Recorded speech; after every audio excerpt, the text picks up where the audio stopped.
Assalamualaikum warahmatullahi wabarakatuh.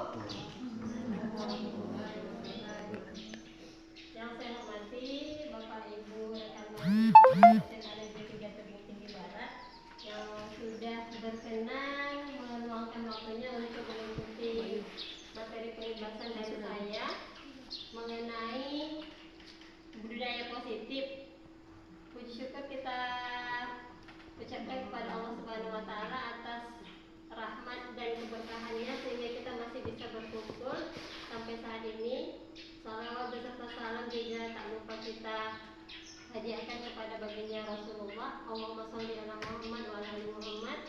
Semoga kita mendapat syafaatnya di akhir kelak. Amin amin ya rabbal alamin. Bu, hari ini adalah penerapan budaya positif di sekolah gitu. Jadi yang pertama itu ini adalah gambaran garis besarnya. Nanti kita singkat supaya lebih mudah dipahami sama Bapak Ibu. Yang pertama adalah perubahan paradigma berubah. Saya minta contoh satu guru lah. Siapa misalnya Bu Apri, bisa Bu Apri? Bu Apri ada selembar kertas. Ibu tolong ambil selembar kertas. Ilo apa Kak Ilo? Kertas mana-mana aja. Terus Bu Apri tolong lagi ini tuliskan sesuatu yang paling berharga yang Bu Apri punya. Apa itu misalnya? Terserah. Apa yang Ibu anggap yang paling berharga yang udah Ibu miliki sekarang gitu lah. Uang. Apakah uang? Apakah apakah ini? Tulis ya berarti tulisannya ya. Kami nggak tahu itu isinya apa. Kecil aja tulisannya Bu. Kertasnya Ibu lipat satu ya aja. Oh, lebih banyak. Kertasnya Ibu lipat terus Ibu genggam. Nah, Ibu genggam kok kuat, jangan sampai nampak kecil aja. Terus Bu Ani coba, itu sesuatu yang Ibu hargai gitu kan? Coba Bu Ani minta, Ibu boleh minta dengan sesuatu, dengan cara apapun sampai Ibu Apri ngasih yang Ibu hargai itu ke Bu Ani. Saya enggak kasih. Makanya terserah Bu Ani. Apakah dengan merayu, apakah dengan merampasnya, apakah dengan macam ini sesuatu yang dia hargai gitu. Seperti apa bisa diambil sama Bu Ani? Bu Apri yang dihargainya. boleh nggak yang berharga bagi Bu Apri itu buat saya? Enggak. Berarti kan dengan kita merayu pun nggak dikasih. Enggak. Kalau dengan ini coba Bu. Dirampas. Memaksa. Berarti ke saya pula Bu. Memaksa. Seandainya dikasih duit misalnya pun saya tak kasih. Sesuatu berarti dengan dikasih duit pun juga dia tidak memberi. Nah, jadi sekarang karena itu adalah sesuatu yang berharga untuk Bu Apri. Jadi di sekolah pun ternyata kita seperti itu. Kemudian dengan cara kita bujuk pun juga pernah. Kemudian ada dengan cara misalnya memberikan penghargaan yang efektif, misalnya kita pilih murid-murid yang terbaik misalnya atau sih. Jadi sebenarnya apa disiplin positif ini? Nah, disiplin positif ini adalah bagaimana kita mau menimbulkan nilai-nilai pada anak agar nilai-nilai tersebut itu muncul dari dirinya sendiri gitu. Karena setiap orang kan punya alasan beda-beda, sama dengan kita sebagai guru misalnya, kita pun kegiatan kita ataupun loyalitas kita kepada sekolah ini kan berbeda-beda.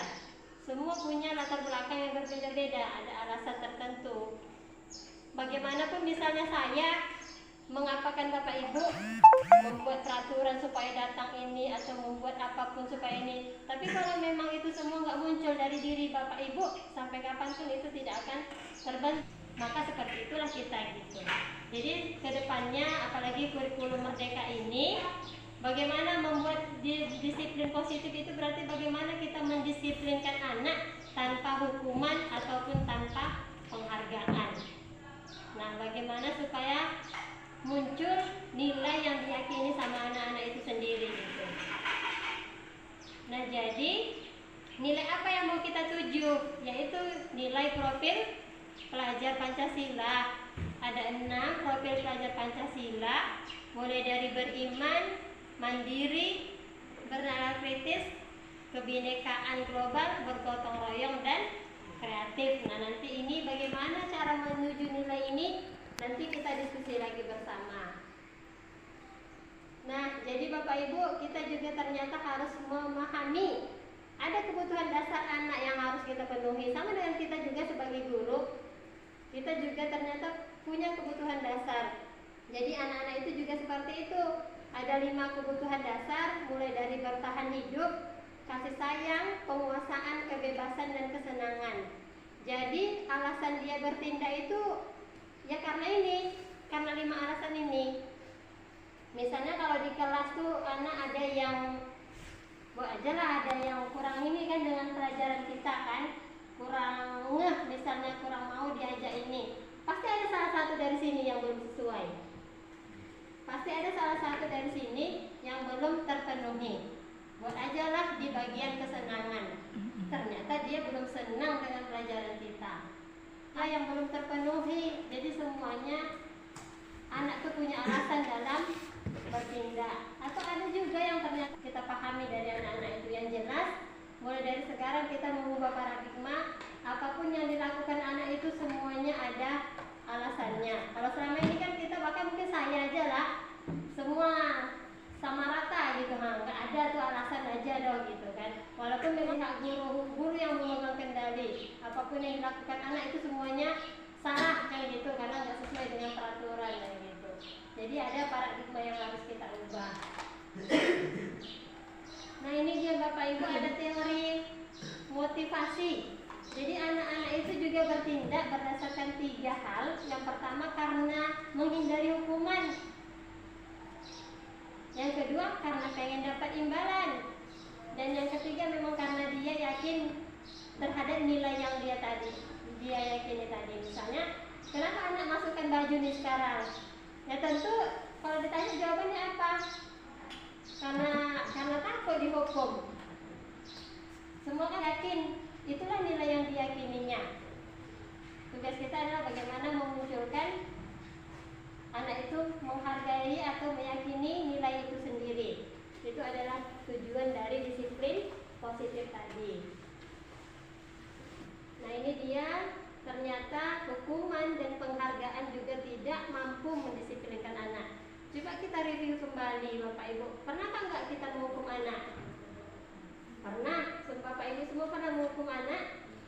Ada nggak perubahan setelah anak dihukum? Ada tapi tidak permanen. Konsisten. Berarti itu juga lagi. Bukan berarti kan itu juga menunjukkan ternyata hukuman juga tidak mampu mendisiplinkan anak. Bahkan ternyata itu juga tidak mampu mendisiplinkan anak. Kenapa? Karena memang nilai itu belum muncul dari dia gitu. Sama juga dengan penghargaan. Ternyata penghargaan ini juga tidak mampu mendisiplinkan anak. Misalnya kita buat 1 bulan sekali pemilihan siswa paling disiplin. Nah itu juga ternyata tidak efektif untuk mendisiplinkan anak. Kenapa? Karena dia bertindak mengharapkan imbalan tadi. Bahkan misalnya dengan kita di kelas ini suka ngasih anak kuis misalnya kan kita kasih hadiah gitu kan. Bisa jadi di kelas kita aja dia aktif. Tapi ketika di kelas bapak ibunya yang nggak pernah ngasih hadiah maka dia menurun ininya. Nah juga ya kan. Sementara hukuman kan juga akibat dari perbuatannya.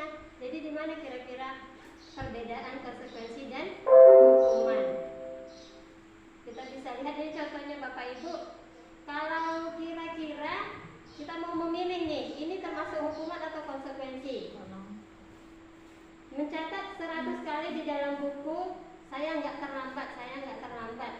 Karena dia terlambat, ini kira-kira masuk hukuman atau konsekuensi? Hukuman ya Bapak Ibu. Terus kalau yang nomor 4, menggantikan kertas tugas teman yang telah dicoret-coret, ini hukuman atau konsekuensi? Konsekuensi. Kalau yang ini, lari mengelilingi lapangan 2 kali karena terlambat, hukuman atau konsekuensi? Hukuman. Terus kalau yang nomor 4 itu betul konsekuensi. Yang lain itu adalah hukuman. Jadi kira-kira beda hukuman sama konsekuensi apa Bapak Ibu?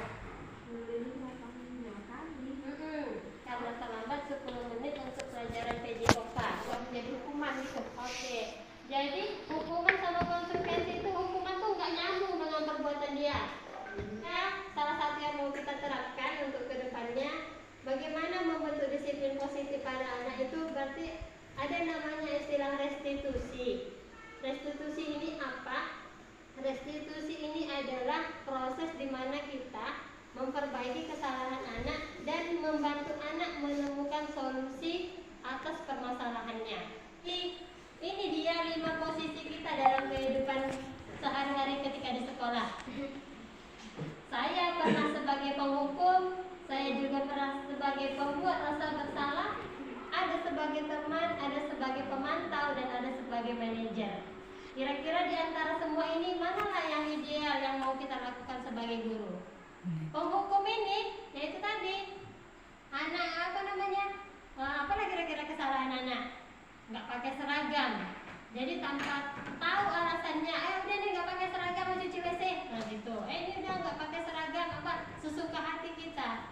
Bahkan penghukum ini biasanya posisinya berada pada kita menyakiti anak dengan secara verbal maupun fisik. Fisiknya nggak kita sakiti, tapi kata-kata kita menyakiti ternyata. Kamu aja, sikap kamu aja terlambat, nah gitu. Itu juga ternyata menyakiti. Kalau yang pembuat rasa bersalah ini lain lagi. Kalau pembuat rasa bersalah ini bahasanya halus, nggak suka menyalah-nyalahin. Tapi macam mana namanya membuat rasa bersalah? Benih, nggak kasihan nengok ibu, udah berapa kali ibu panggil, nggak juga berubah. Nah ternyata itu juga termasuk kategori membuat rasa bersalah. Ada lagi yang teman. Kalau teman, gimana dengan teman? Sama dengan misalnya ada anak tadi nggak pakai seragam. Apa benih nggak pakai seragam? Gini-gini ibu, semua segala macam. Kita dengarkan alasannya. Apa yang kita lakukan? Ya udahlah, besok jangan buat lagi ya. Nanti beginiin seperti gitu. Itu yang kita lakukan. Itu posisi kita sebagai teman. Yang ideal itu ada 2 di posisi terakhir, posisi pemantau dan posisi manajer. Pemantau ini berarti kita memantau anak. Kepo ini kita melihat tindakan anak dan apa konsekuensinya. Misalnya konsekuensi kan kemarin sudah disetujui sama anak-anak. Misalnya yang berdasarkan konsekuensi yang sudah disepakati. HP-nya ditangkap, berarti kita tahan sekian lama sesuai dengan tindakan dari anaknya. Nah itu yang di posisi pemantau gitu.